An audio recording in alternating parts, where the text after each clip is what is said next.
Welcome to another episode of the Steal a Moment podcast with me, Michael LeBlanc. Our guest today is Robert Marcotte, better known as Acadian, a singer-songwriter out of Louisiana, currently in Austin, Texas, who just released a phenomenal record called Southern Culture. A little mix of blues, a little mix of jazz, some country, along with some pretty interesting, cool pop tracks. Robert and I sit down and talk a little bit about the birth of some of those songs and where he kind of gets his inspiration from. Robert and I both originally from the metal scene, both have a love for the guys who can make the transition, as we've seen from members of certain bands like Alexis on Fire. We talk a little bit about City and Color, and just what we generally like to listen to. Acadian is fantastic. If you guys get a chance to check them out, please do. In Texas, their COVID stipulations are a little bit less than ours, but still have to be social distanced and still have to be safe. But Robert will be playing some Christmas carols around. You'll hear about that near the end of the episode today. So please go ahead and check that out. As for some of the goals we have this year, I just broke a little bit of a nice goal for myself, as we've had over 400 unique downloads for the audio podcast, which is fantastic. Thank you to those who've been listening since the beginning and those who are just joining us. Welcome. I'm happy to have you guys here as well. As for the YouTube channel, we are now up to 44 subscribers, so I am 6 away from the goal of 50 subs before the end of 2020. The episode that will be out on January 1st will be the the target episode to have that 50 subscriber mark. It will be a great accomplishment for me. It's something that I've been really excited about, and I'm very happy to have that up. My YouTube channel of the week. I know I said day last week because this isn't a daily podcast. It's a weekly podcast, so it doesn't make sense to call it the YouTuber of the day. But this week is a very good friend of mine, Katie Ionita. If you guys could definitely go check out her channel. She covers some really interesting things. Sometimes some topics of sensitive nature, but also some great cooking tutorials. If you guys are vegan or vegetarian, choose not to, even if you're a carnivore like myself or omnivore like myself, check it out. I'm excited to maybe make her queso. She keeps telling me it's really, really good. So that's what I am definitely going to try here in the next little bit. But Katie's a wonderful follow on social media as well, if you get a chance. And she is just now starting a Twitch channel as well. I've seen a few of the events, and she's a great conversation piece and a wonderful person. So give her a follow. She's at 20,000. Let's get her to 30 if we can. That'd be great. Continue to grow those numbers and watch her develop into even more of a powerful voice on this platform. I only promote people that I honestly like and respect. If you watch a video of hers, tell her that I sent you, and enjoy. Also, if you guys haven't yet, please head over to the Gunpowder Empire page. There will be a link in the description below. We are pushing the 35 subscriber mark. So we're down up to 31 since the release of Through Bloodshot Eyes, which if you guys haven't seen yet, please watch it. It's fantastic. Huge props again to Scott Ewell, Travis Owen, and Taylor Hahn from Hahn Audio. It's a fantastic track, and get ready because we have another one on the way. Just got sent to mastering as of today. So that will be ready to go for you guys here in the near future. If I can convince my fellow members, I might have a little sample for you guys in the next episode. So be ready for that as well. But with that being said, Acadian and I would like to steal a moment.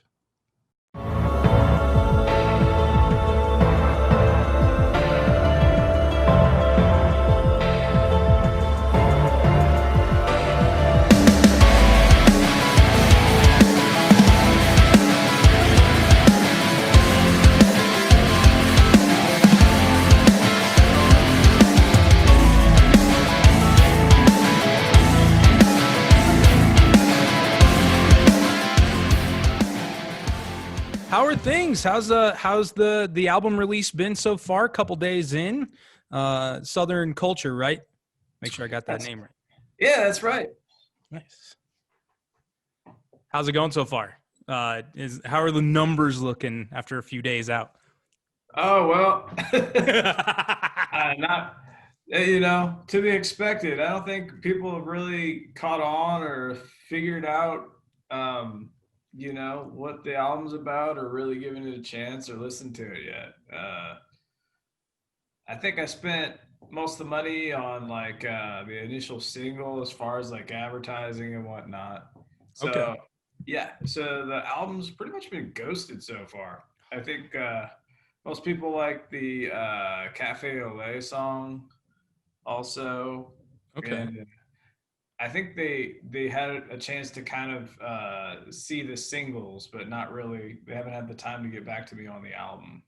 Oh, right on, man. Well, I gave it a full listen today and a little bit yesterday, and it's definitely fun, man. I like the blend of the different styles and some of the different feels of like each track is really fun to listen to. My favorite one right now is "Kiss Her Like You Love Her." Oh, Um, really? yeah, Okay. actually, I really dig that. I showed it to my girlfriend a little bit ago, and she was feeling it. I like the simple guitar riff and kind of the feel of that song overall. Man, it's cool. That's what's up. You know who that was inspired by, right? I do not. Who is that inspired by? Daft Punk, oddly enough. Oh, really? Let me Yeah, hear this story. the Digital Love album. Oh, sweet. Tell me a little bit about like what is the inspiration behind the Digital Love album and like how did it kind of bring everything together for that song? Because I love that song a lot. So I like Hall and Oates a lot. Mm-hmm. And so I was looking at different disco and funk guitar riffs. And then I remembered Daft Punk and the Digital Love song. I think I saw that song on like a like a Gap commercial or something like that. And I just really like the riff and the breakdown and that cool disco rock electronica fusion. So it stuck with me, and I like the rhythm guitar EQ. So I was like, hey, I want to play with that. Nice. Yeah, it's interesting because like you go from Your Glory into that into Heart on a Fishing Line, and like the feel of those three songs like all together kind of just give this really cool ebb and flow of like you can do anything with that voice of yours, man. It's awesome. I dig the way your sound kind of goes through different genres. It's pretty sweet. Well, thank you. I think that just came from a place of doing metal in a way that we thought we could make ourselves very marketable. And we did do a very great job at recording our songs, but it was somewhat formulaic. We were trying to appeal to a certain demographic. And I didn't really have the chance to kind of explore my inner self and my emotional state and how I want to express myself musically. So that just came from that place, and then just kind of breaking down all those walls and just trying everything. Yeah, that's right. I forgot you came from more of a metal background into sort of this blues and uh, more pop or jazz influence, I guess. Tell me a little bit about the transition from that metal genre into what Acadian is now. Oh, well, I kind of had like a compass for that, or a reference point. I kind of had a sense that I would want to do that. And I saw Dallas Green from Alexis on Fire. He started doing City in Color. I was like, hey, maybe I could do that too. And then I did a cover of this song called Brother with Need to Breathe, and they featured Gavin DeGraw. And then I was like, man, I really enjoyed doing that. And I got a lot of positive feedback. So I was like, hey, maybe I could take this further and do some original songs. So I had like some demo songs from back in the day when I was in Korea and I was bored and I wanted to remember America and Louisiana and really good Texas and Cajun food as well. And so, so I wrote about it, and those rhythms kind of reflected both places, Austin and New Orleans. And then it just kind of developed over the years while I was doing other bands. And I felt like I needed to develop it more. So I went down to San Antonio and I worked with the same producer that produced all my metal stuff and hard rock stuff, Corey Brenneman, Mm-hmm. down in San Antonio. He's also in a metal band called Through Ardors. Okay, I'll have to check them out. Yeah, I think their latest single is Graves. Okay. Yeah, really All good. right. Yeah, and we worked really well together. And one of his band members, Levi Miller, was a guitarist, and he's really good on lead guitar. And we both have similar mindsets, so we like City and Color, Maroon Five, you know, uh, like Creedence Clearwater Revival, you know. Yeah, you got to have that Southern rock love. Yeah, King Harvest, Dancing in the Moonlight, Yep. right? Yeah, and all those real feel good like dance and Americana folk bands as well. Yeah. Um, so it was kind of all that, and we like vintage hard rock and stuff like that too. So it's kind of we blended well. We wrote well together. Yeah, man, I can definitely feel it. Like I said, because I my first experience was falling over. Was the first one I heard. Falling in over. Sorry. Um, that was the first one that I heard, and I was like, oh man, I love the vibe of this song. So I went back and listened to everything else, Your Glory, Cafe Au Lait, and then now listening to the whole record is fun. Like I just enjoy when it's good and it feels good. It definitely ties into that. Like myself being a metal musician, my solo stuff more similar thing to you. I found Dallas Green in City and Color after listening to Alexis on Fire, and my first time listening to him was Day Old Hate, and I'm actually working on a cover of Day Old Hate right now that we're going to release on the band page. Very cool. So, um, but yeah, I had the same vibe. Like I've been in metal bands the majority of my career as a musician, and when I wanted to step away, I chose to step away towards more that singer-songwriter kind of folk style with a little rock undertone. Because I mean, you can't take the rock completely out of it. Oh So yeah, you still got that fire in you, right? yeah, and it works out nicely. Like we just released the video for our most recent single that just came out called Through Bloodshot Eyes. We just dropped the video last week, and it's doing pretty well. I mean, it's working its way through it spiked really fast, and then it leveled off really hard, and now it's still where it was about a week ago. So, but we're trying to just push it as best we can. We're a small market Denver band. Um, one of the questions I did have from the previous time we talked that I wanted to kind of talk about now, what do you see about the Austin music scene, and what are you expecting to see from it when we can get back to playing shows again? I don't know what the situation is there right now. We still haven't opened venues in Denver. We actually went all the way back to essentially restaurants are curbside only. Bars are closed. Like we're back to pretty much almost square one without going all the way back. Oh, well, I don't know about Austin. I think it'll be similar as far as everything opening back up, having venues that can pack enough people into where we can make money off the shows. Um, I think it's going to be difficult to play in Austin. However, we do have surrounding cities here in Texas. Fortunate enough to have three major cities, well, a few more than that actually, So, we got San Antonio, got Houston, Austin, Corpus Christi, San Marcos, New Braunfels. Like, we got a whole bunch of cities that have great venues. Salado, Waco.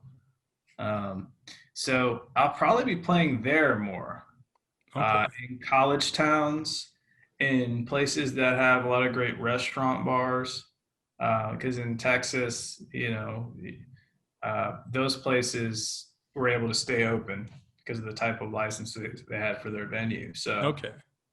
yeah, so those places are still thriving. They adapted it. They're actually making more money now. Oh, So wow. yeah, Lucky. because now they're selling food and alcohol, right? Mm-hmm. That's a nice change of pace, and I'm sure that it's convenient to have those other locations. I had an interview that'll be airing in a week after this one, with a buddy of mine who moved to Nashville, and we were talking about how Denver, where I am from, is a really hard market to expand outward regionally because there's no other markets that are relatively marketable within a reasonable distance. Like from Austin, you can get to Houston in what, like 2 hours? Yeah, yeah. It's, that Yeah. that is nice. Yeah. Yeah. And then like from Denver, there are no real accessible markets within 8 hours. I mean, you can get to Omaha, you can get to Salt Lake, you can get to Cheyenne and maybe Albuquerque, but you Mm. can't get to like LA, Dallas, Houston. You can't get to Kansas City, Chicago. Some of these other places that are easily accessible from other parts of the country to other major markets to help grow your brand. Um, how do you think that kind of affects a band, say like yours, in an area like Austin, where you can kind of grow out from there as an epicenter? Well, if I was in that same scenario, so you're asking from my perspective how I have the advantage, or in a scenario? Advantage. Oh, okay. Okay. Well, yeah. So it's great because, I can build up my base. I can have a large show in the Austin area, and then I can trade shows, right? So then I can work with a band that's comparable to mine in Dallas or San Antonio, and I can go open for them or be one of the acts there, and then I'll be in within a crowd, or perform for a crowd that's about the same or maybe larger. Um, so having those major cities within hours of each other helps you to generate, I guess, more pull at a faster pace, and then you're not exhausting as many resources. Oh man, I didn't even think about that. That's a great point.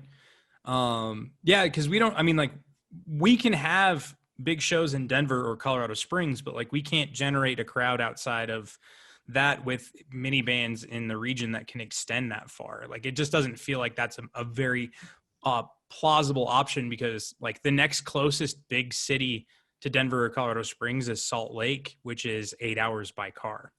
Uh, And you have to go over the mountains and through essentially like mountain desert to get there.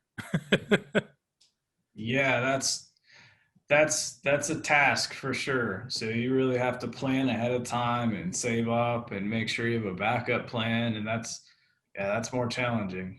Yeah, and it's crazy because you don't know, like you're spending more than you're probably going to get in a guarantee to go play there.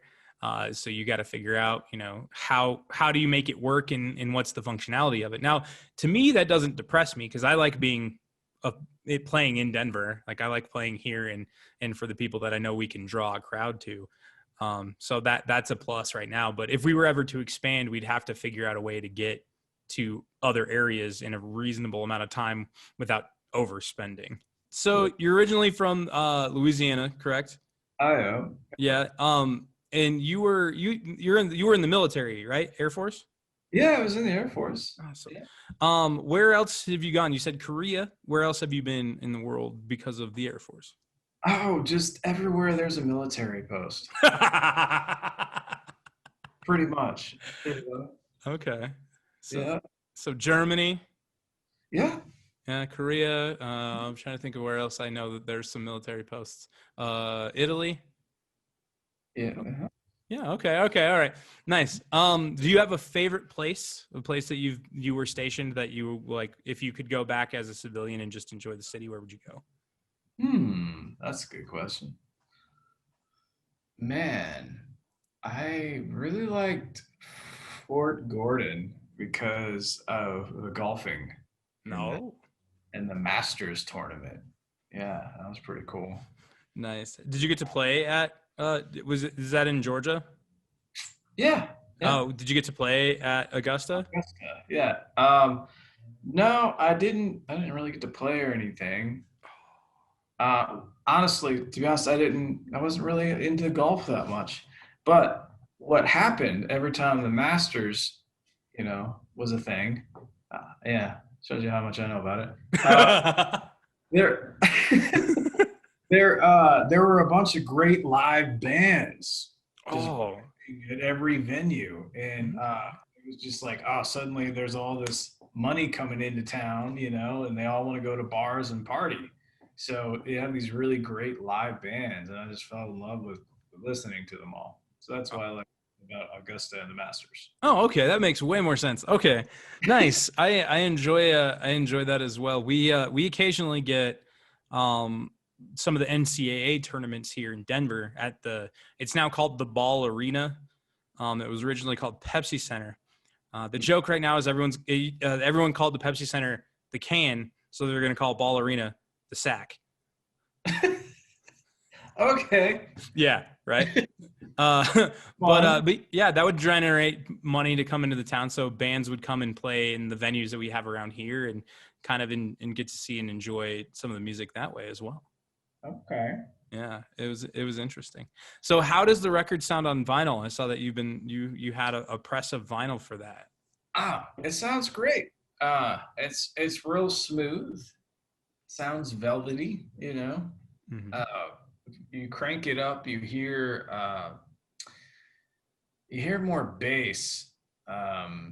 Like the integrity of the bass seems to be at a higher level. You can really turn the volume up extremely high. You have like great quality speakers. Um, yeah, and it's 180 grams, so it doesn't skip as easily, even if the room's vibrating or whatever. Oh, nice. I saw that you had a potential like a blue fade print of it. Are you still going to do the prints of the vinyl or no? Yeah, so it's gonna be speckled blue. Mm-hmm. We are gonna do that.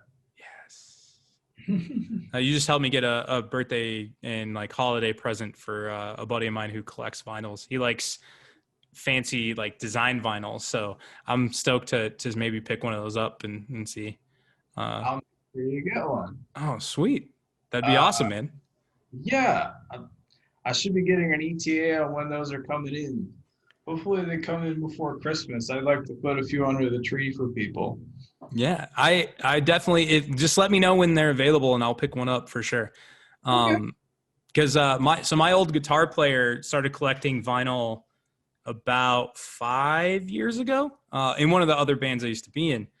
But he has like this really interesting collection of vinyls that are all more modern, but like since vinyl's kind of had this renaissance of sorts, a lot of bands have been doing like really interesting, intricate wax work. Kind of so like the speckle blue. He has one that's clear that has like red that radiates from the center and comes out. I can't remember which one it is, but yeah. So it was really cool to see that. And I was like, oh man, I got to get one of those for him. Very cool. Yeah. Yeah, yeah, I've seen quite a few. I like the Coke bottle one too. That looks Oh like yeah. but just neat.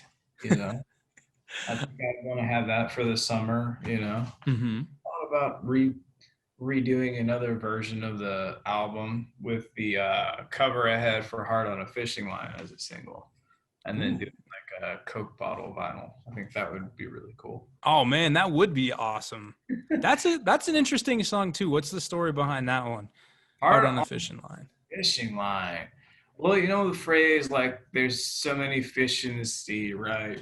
Mm-hmm. I'm thinking, well, then if that's true, I'm putting my heart on a fishing line to catch these fish, and I need to guard my heart. And so I just wrote a song about that. Yeah, and I was kind of decompressing after the military, going to college, and I was living on a ranch in Texas. It's a very Texan thing to do, right?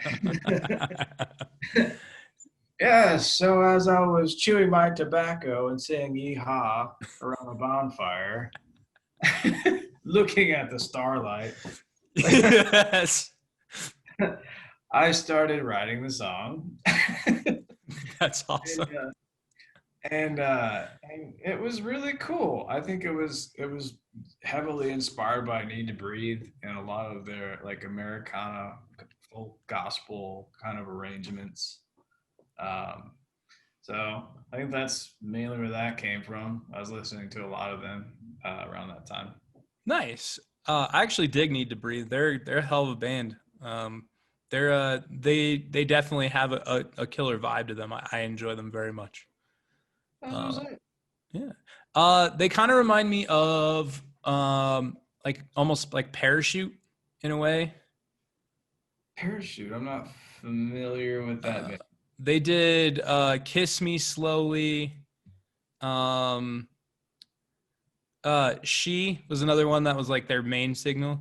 She is the one that I can't find. Uh, Oh, yeah. yeah, Yeah. I think I've heard them, yes. yeah. They. I kind of feel both of them are in the same vein. But I dig Need to Breathe for That's sure. what's up. Yeah. I see your wedding picture behind you. You are a married man. Yeah. Yeah. How long have you guys been together? 5 years. Oh, right on, man. Yeah. Any plans for a family? Yeah, we have a little girl. She's great. Oh, how old's your little girl? I didn't know that. She's 3. Right on, man. That's a fun age. My my girlfriend, who's hiding in the corner working at the moment, she has a 3-year-old nephew that we just got to see over Thanksgiving, and if that's any indication of how much energy your daughter has, I applaud you two, and I hope things are going well and you're getting sleep. Oh, yeah. No, she's great. Uh, we have a good time. We run around. We've been going to look at all the different Christmas lights all around town. And she really likes metal too. Yeah. Yeah. Who's her favorite metal band right now? Ah, who? Eden's favorite metal band? Yeah. Oh, okay. Yeah, my little girl. Yeah, she likes Every Time I Die. That's a hell of a band. So, Yeah, well, it was like it accidentally came on because I forgot to like turn off the Bluetooth or whatever. mhm. I was picking her up from daycare, and she heard it, and she's like, "No, put it back on." Okay, all right, we'll listen to it. Nice. Who are some of your favorite metal bands right now? Then Uh, to go into that vein. okay, yeah, some of my favorite metal bands. A lot of people think they fell off, but I still really like Asking Alexandria. I like their some of their songs are a bit experimental and they took a lot of chances. And I think they're more alternative now, and so people didn't respond too well to that. But I like the new dynamics that they're offering. Hmm. And I really liked Anti-Socialist, I believe. Yeah. Yeah, I thought that was like a really great breakthrough song for them. It's like, wow, you're taking, your strengths and then you're developing this cool new modern sound in a way that really works for them, I think. Yeah, I dig Axing at Alexandria a lot. That the last two records have been interesting and fun to kind of like feel a different vibe from, and I'm a fan, big time, of That's those. Uh, yeah, yeah, yeah. I've been listening to. Have you heard of Hawk? Hawk. They are two of the former members of This or the Apocalypse. Ricky from Ice Nine Kills is their front man. Hmm. And they just released an EP on Friday called Paradox or Tolerance is Paradox. Hmm. I actually had Burn, their bassist, on this episode or on this show early on, and it's crazy how dynamic it is from top to bottom as well. They've got some really like heavy bangers, some like gent breakdowns, and then they've got some more melodic, like clean vocal from top to bottom that are just crushers. I dig it. That's what's up. Also, the August Burns Red Christmas album. Oh my God, I haven't listened to it yet. I just saw the cover the other day. It's so good. Oh man. I thought I was like, okay, this is as good as it's gonna get. Like I think 3 songs in, I'm like, it's great, but it couldn't get any better. And then the Home Alone theme song comes on. And my eyes just light up. I'm like, no, they didn't. Okay. And was headbanging to the Home Alone theme song. Nice. That's going on my playlist tonight. I'm gonna make Hillary listen to that one. Oh, that's so crazy. Yeah. We have our trees up over here right now. We put it all up Sunday. Did we put it up Sunday? Right? Saturday. So everything's up, and I've got Christmas lights in front of me. I got Christmas lights over here. I got a tree over there. What's your favorite Christmas tradition?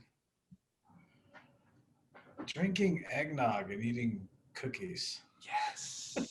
I had eggnog right before this. I should have kept the glass. Dude, so did I. All right. Wow. There you go. There you go.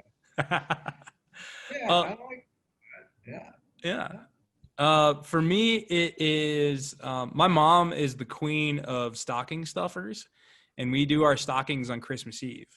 So they are generally like some of the most unique and interesting gifts ever. And then she finds like one staple every year for every person.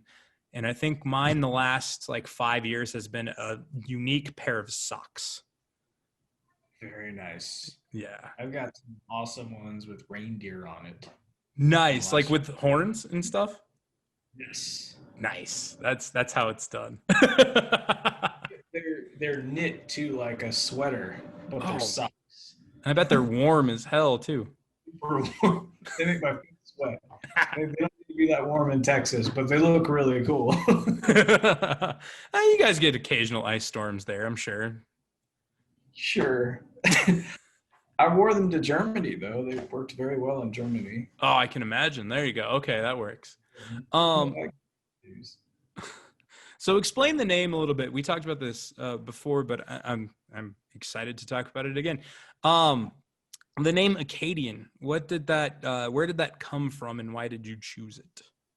Okay, a bit of a condensed history lesson. I'm gonna kind of mash on the gas pedal with this, but yeah, so forgive me. But yeah, so the Nova Scotians came down from Canada, right?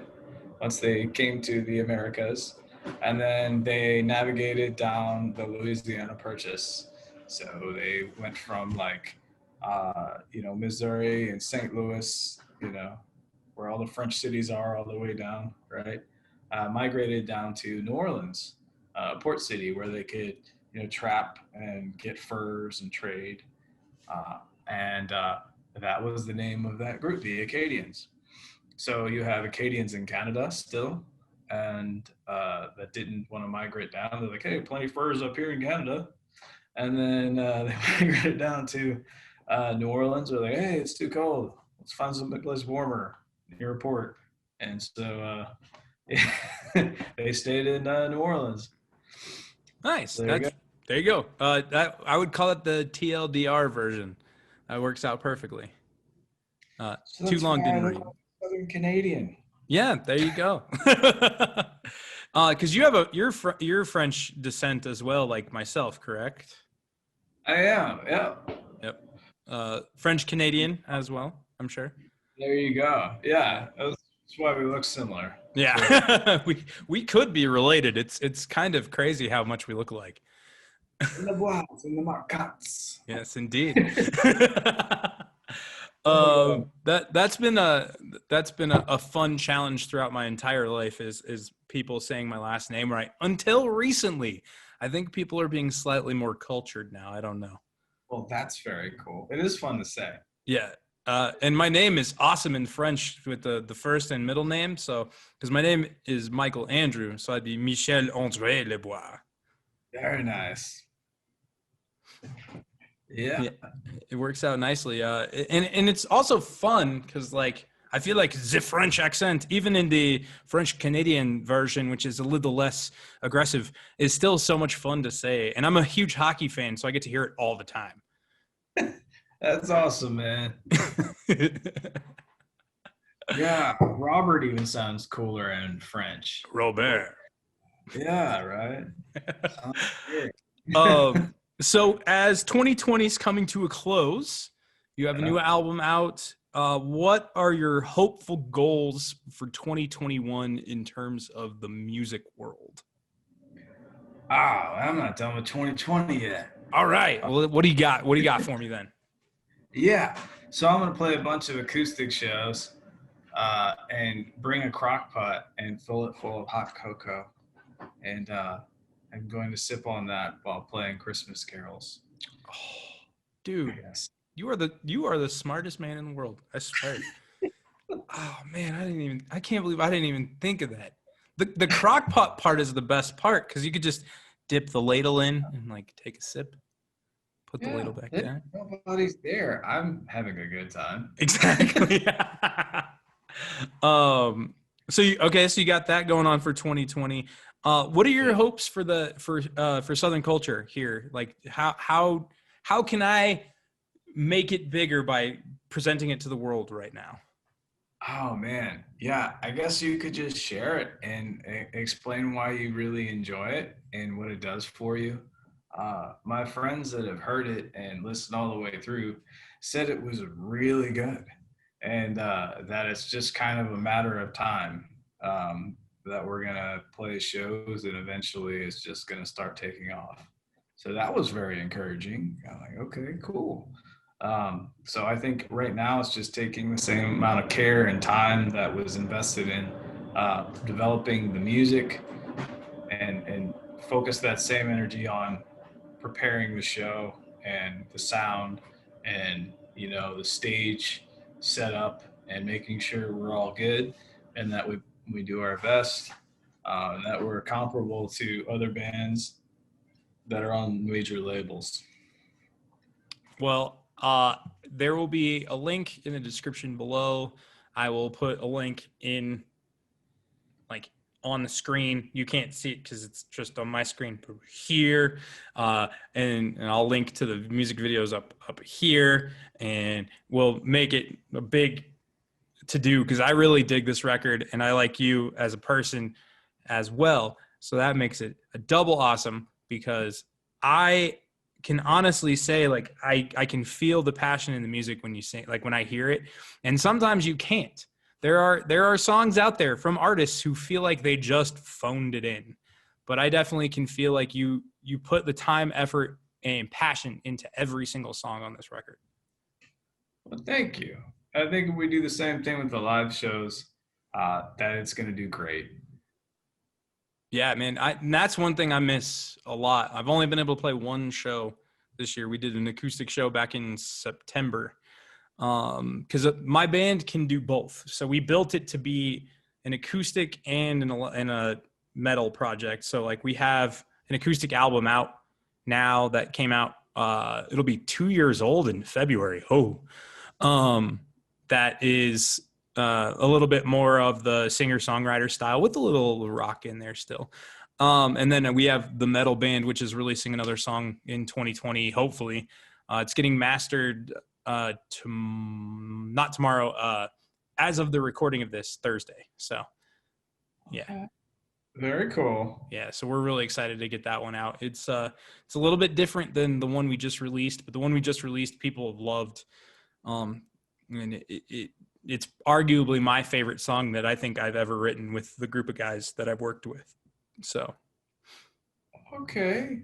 yeah. What was the name of the song again? The song's called "Through Bloodshot Eyes." Eyes. Okay. Yeah, the video's on we have an Instagram TV of it on Instagram. It's on YouTube. It's on Facebook. The band's called Gunpowder Empire.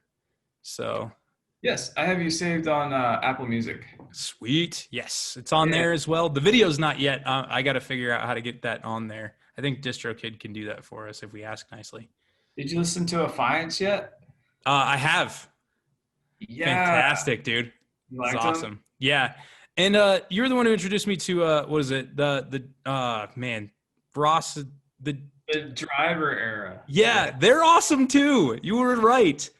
They're my favorite alternative rock band right now. Yeah. No one compares right now. I think They're fantastic. them, but there's nobody's catching them yet. That's that's awesome. I've been my girlfriend got me into some more of like this kind of ethereal electronic stuff that I've been Mhm. listening to lately. OTR is one group. And then she listens to Elenium a lot, who's actually from the Denver area. So Millennium. yeah. Okay. Elenium actually did a track with I Prevail. Ooh. I think it's called Feel Something. It's pretty lit, actually. It's pretty sweet. It's both Brian and Eric do, or Brian and Dick do vocals on it, and it just sounds really cool. It's got a great vibe to it. I'll have to check it out. I'm always on the lookout for fresh new sounds and production. Yeah. Another one is Petite Biscuit. Petite Biscuit. Yeah, he has an album that just came out too. That's pretty legit. It's pretty fun. Okay, well Yeah. I'll check it out. That's a quirky name. Sounds like fun. Yes. What are you watching right now? Are you watching anything TV wise, Netflix wise? The Mandalorian. This is Oh, the way.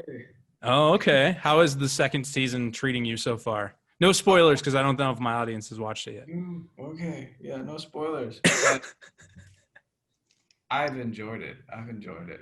yet. Okay. Yeah, they did a lot more character development, and they did some awesome guest cameos with like great actors that I like. So that's been Sweet. really Okay. Yeah, Hillary's gonna watch it here soon, I think. Probably gonna start it eventually. I haven't even watched the first season yet. I'm a horrible Star Wars fan. Um, I've actually been reading the Witcher novels. I got those for my birthday, so those have been interesting to kind of get through those. And then we just finished the final season of Schitt's Creek. We're probably going to start the Queen's Gambit here soon. I watched Schitt's Creek too. It's really good. Yeah, man, that show is so well written, and the characters are so fun to watch develop from beginning to end. There were lots of fun. Do you have a favorite character? Man, no, not really. I like them all. They're all quirky in their own way. Right? They work well together, which I think. Oh, sorry, that's me. They work well together that like I think it blends nicely and kind of creates this really fun overall vibe that is just it's it's interesting and enjoyable. And I don't think there's too many shows like that anywhere that kind of can touch that feel. It's cool that it's like they play off of each other and set each other up to be funny, which is really neat. I like that style of comedy. Yeah. Are you in Office or Parks and Rec or both? Spars are- like I think I only skim watched them. I didn't really dive too heavy into them. Okay. I mean, I did the same thing until recently, and then with the pandemic, I got caught up on all the shows that I missed. Yeah, I think like I watched How I Met Your Mother a lot Okay. around. I guess it's around the same time. I think they Hmm. came out around the same time. Yeah, they're all around the same like level of time frame of television show. Which I think is interesting, like how much the world has changed in that respect in terms of entertainment. Like, how many of those shows could be on air now and not get canceled? Yeah, that's true. I guess not too many. Yeah, because I think that's one of the other things that I talk about quite a bit on this, and maybe you can address it in a little ways. This concept of cancel culture and the way that we've kind of had to deal with how social media is sort of disrupted people who've made decisions to say things at 18 that they're being ostracized or destroyed for at 25, 26. How do you kind of feel about like that realm of the world right now? Like, because it was more rampant earlier in the year, but sort of mellowed out now. But it seems like it's kind of creating this weird like updraft of issues. Well, I don't know. I guess that kind of stems from just having a larger social platforms and people wanting to validate themselves and compare themselves to other people. And so if they point out other people's flaws, then they feel better about themselves. Uh, I think that's a lot of it stems from that. And then they're just higher visibility. Everybody is, um, exposed in a way that they haven't been before. And news reports can be released immediately. People can live stream, you know, uh, be in real time and talk about every issue going on. Uh, and then a lot of it is, it's just, it seems people have forgotten how to forgive people for making mistakes and not recognizing that they're human too. And that, you know, put in the same environment, given the same upbringing, they might have made the same mistakes. So I wish that people focused more on themselves and perfecting themselves and improving their own life instead of focusing so much on others and their flaws. Amen. That's I think they'd be happier. Oh yeah, and that's I think the biggest takeaway, and that's 100% right, man.